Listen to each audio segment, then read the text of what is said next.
latest at trending na mga balita sa DZRH Showbiz Spotted!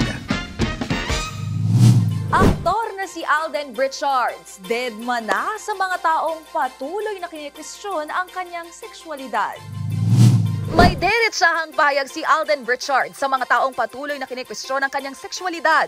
Sa isang vlog ni Tony Gonzaga na pag-usapan ang matagumpay na karera ni Alden bilang aktor.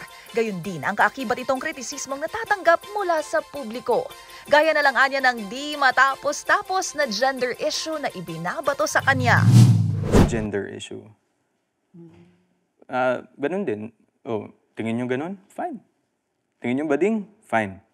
Ang iniisip ko minsan pag may ganung mga rumors, wala na ba iba? Hirit pa ng aktor kapag wala kasing girlfriend ng isang lalaki sa industriya, agad hinuhusga ng publiko ang pagkatao. Pero para sa kanya, hindi siya papadala sa mga sinasabi ng iba sapagkat masaya siya sa kung ano ang meron siya ngayon. Sa usapin namang buhay pag-ibig, inamin ni Alden na minsan din itong nakaramdam ng pressure na mag-asawa. Yun nga, pasok na. 31 na ako, wala pa akong asawa. Ang bata mo pa, 31. Sabi ko, parang, yun, well, very Filipino way of, oh, ilang taon ka na nga, dapat mag-asawa ka na, yung mga ganon. Pero sa ngayon, si Alden aminadong wala pa sa isip na lumagay sa tahimik, lalo pat may bago itong business venture.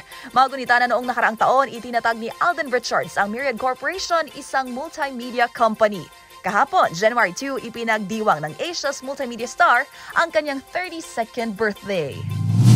At yan ang DZRH Showbiz Hottest News. Mula sa kauna-unahan sa Pilipinas, DZRH, ito po ang iyong Showbiz Angel, Angelica Cosme. Tuloy-tuloy sa pagbabalita, tuloy-tuloy sa serbisyo. Sama-sama tayo, Pilipino.